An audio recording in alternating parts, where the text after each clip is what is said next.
जय हिंद दोस्तों।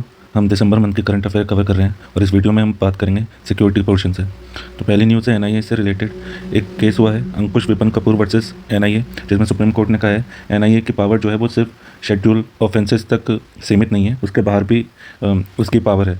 जैसे एक ये केस पहुंचा था पंजाब और हरियाणा हाई कोर्ट में, जो कि रिलेटेड था हीरोइन स्मगलिंग से, जो ड्रग स्मगलिंग होते हैं उससे रिलेटेड था। तो उसमें एनआईए ने किसी को अरेस्ट किया था। तो पंजाब हरियाणा हाई कोर्ट ने कहा था कि इसमें बेल नहीं मिलेगी क्योंकि ये एक तरीके से नॉन शेड्यूल ऑफेंस है, लेकिन फिर भी तुम्हें बेल नहीं मिलेगी। तो इस पर सुप्रीम कोर्ट ने अपील कर दिया इस केस को कि हाँ इन्होंने ये सही बोला था। तो और जो कि ये जो कनेक्शन था हीरोइन स्मगलिंग का, ये कनेक्टेड था ड्रग ट्रैफिकिंग, हवाला चैनल और टेररिज्म फंडिंग से।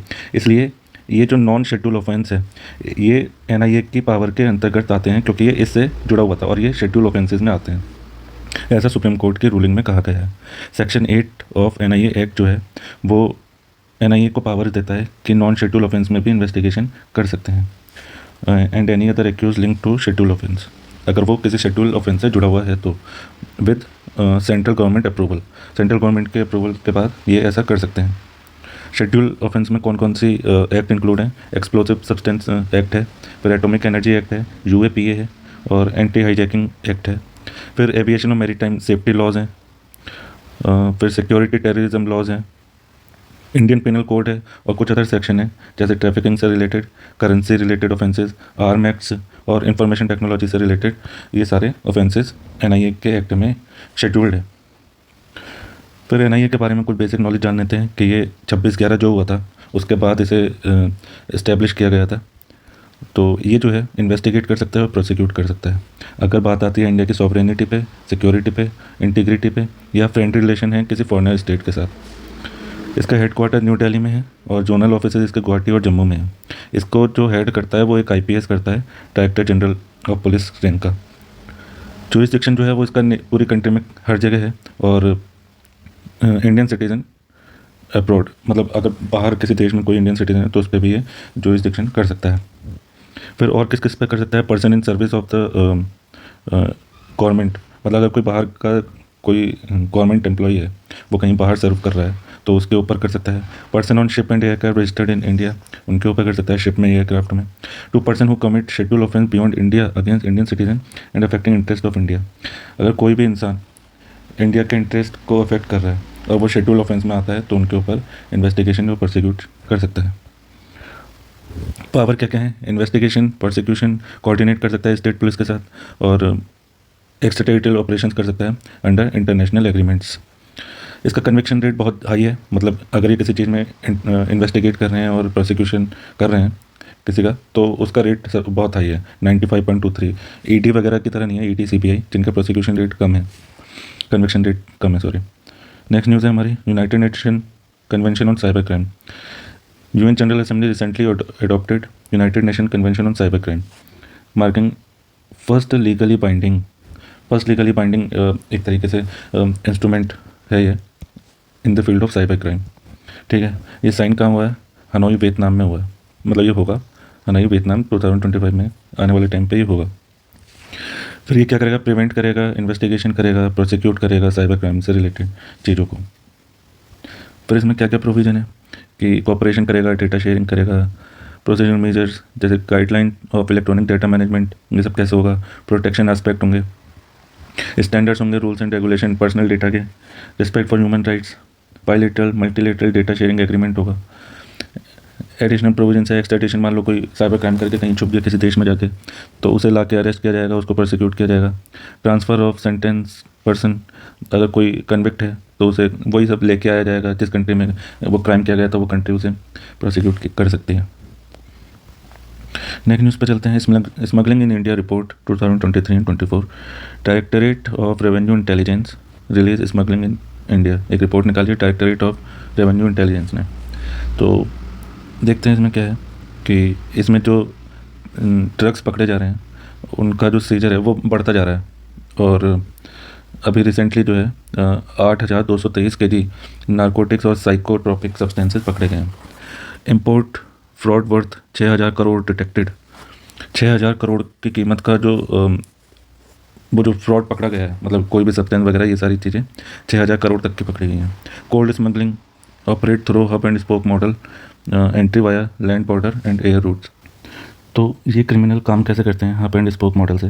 जैसे ये कोई स्टोर है, ये कोई हाउस हो सकता है, वेयर हाउस हो सकता है, पोर्ट हो सकता है, कोई भी चीज़ हो सकती है ये, ठीक है। फिर ये जो है अलग अलग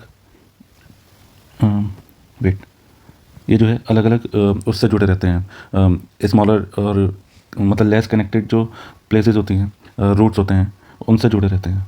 ये इंटरमीडिएटरीज होते हैं, यहाँ पर मेनली सारा स्मगलिंग का सामान आता है, पर ये बीच के किसी लोगों से जुड़े रहते हैं, ये इंटरमीडिएरीज होते हैं, और ये फाइनल डेस्टिनेशन पे यहाँ पर पहुँच जाते हैं। इसका फ़ायदा क्या होता है कि ये डायरेक्ट कनेक्टेड नहीं होते हैं। मान लो इन पे कोई सामान पहुँच रहा है तो ये डायरेक्ट कनेक्टेड नहीं होते कि ये सामान आ कहाँ से रहा है।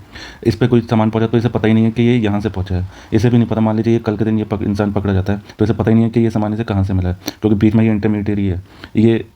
ये कहीं कहीं भी चले जाते हैं, कहीं भी पता नहीं चलता ये कहाँ से क्या आ रहा है। तो ये इस तरीके से काम करता है हब एंड स्पोक मॉडल। इसमें क्या होता है, ट्रैक करना बहुत मुश्किल हो जाता है और रिस्क बहुत कम हो जाता है क्रिमिनल के लिए, और इनकी एफिशिएंसी एक तरीके से बढ़ जाती है, इनके काम करने का तरीका बढ़ जाता है। पुलिस ट्रैक नहीं कर पाती इन लोगों को जल्दी से। अब हम जान लेते हैं डायरेक्टरेट ऑफ रेवेन्यू इंटेलिजेंस के बारे में। ये एंटी स्मगलिंग इन्फोर्समेंट एजेंसी है जो कि central board of indirect taxes and customs के अंदर आती है, मिनिस्ट्री ऑफ फाइनेंस। इसका मेन ऑब्जेक्टिव ये होता है to detect smuggling and combating related commercial frauds. जितने भी स्मगलिंग वगैरह होती हैं उनसे निपटने के लिए ये काम करती है। तो कुछ रीज़न है जिसकी वजह से ये इंक्रीज़ होते जा रहे हैं स्मगलिंग केस, जैसे जोग्राफी एंड बॉर्डर। हमारे जो नेपाल बॉर्डर है, भूटान बॉर्डर है और बांग्लादेश बॉर्डर है, इनफैक्ट पाकिस्तान बॉर्डर, ये पोरस बॉर्डर्स हैं। मतलब ये ठीक से फेंसिंग नहीं है, जगह जगह खुले हुए हैं। आसपास के विलेज जो ये बांग्लादेश है, ये इंडिया है, तो आसपास के जो विलेजर्स हैं ये कभी इधर कभी उधर जाते रहते हैं, एक ही फैमिली के लोग हैं। तो ये सब देखा जाता है। फिर मार्केट डिमांड, गोल्ड की डिमांड बहुत ज़्यादा है, और use advance concealment method technology like dark net and crypto currency.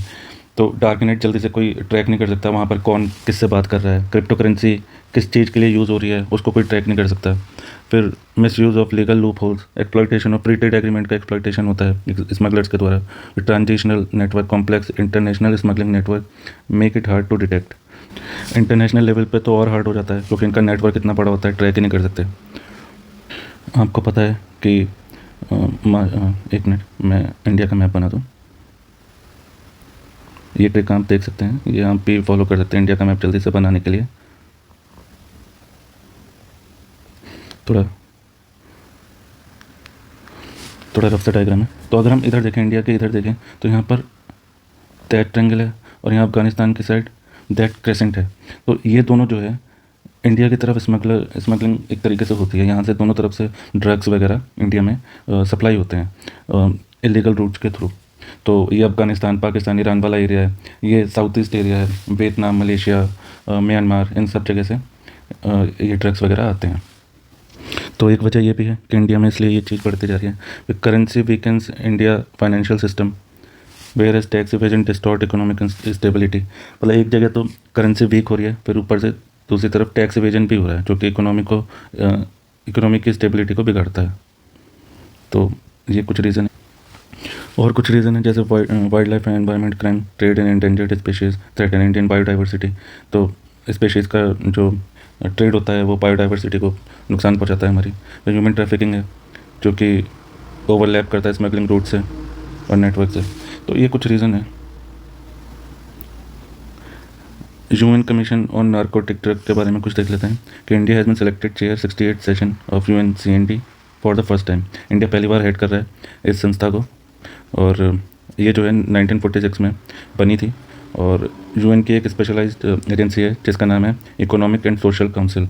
इसमें 53 मेंबर्स हैं, और ये जो है serve as governing body for United Nation office on drugs crime. ये गवर्निंग बॉडी की तरह काम करती है UNODC में। फिर ये रिव्यू करती है, एनालाइज करती है ग्लोबल ड्रग सिचुएशन को। ठीक है, नेक्स्ट न्यूज़ पर चलते हैं। United Nation peace building commission, India has been re elected to UN peace building commission for 2025 and 26। UN peace building commission जो है 2005 में स्टैब्लिश हुई थी। ये एडवाइजरी बॉडी है for peace efforts in conflict zone. इसके 31 मेंबर्स हैं। Coordinates resources and strategies for post conflict peace building and recovery. ये एक तरीके से रिसोर्स से कोऑर्डिनेट करती है, स्ट्रेटेजीज बनाती है कि कॉन्फ्लिक्ट के बाद कैसे पीस कैसे मेंटेन रहे और रिकवरी कैसे हो सके, एक तरीके से उसकी स्ट्रेटेजी वगैरह बनाती है और कोऑर्डिनेट करते हैं अलग अलग एजेंसी से। इंडिया ने जो है अब तक सबसे ज़्यादा यूएन पीस कीपिंग पर्सनल भेजे हैं यूएन को, विद ओवर 6,000 करेंटली डिप्लॉयड, और इस टाइम पे लगभग 6,000 पर्सनल डिप्लॉयड हैं अलग अलग जगह। नेक्स्ट न्यूज़ है Kaveri engine. Kaveri engine developed by gas turbine research, okay, gas turbine research establish under DRDO। एक तरीके से DRDO ने बनाया कावेरी इंजन को।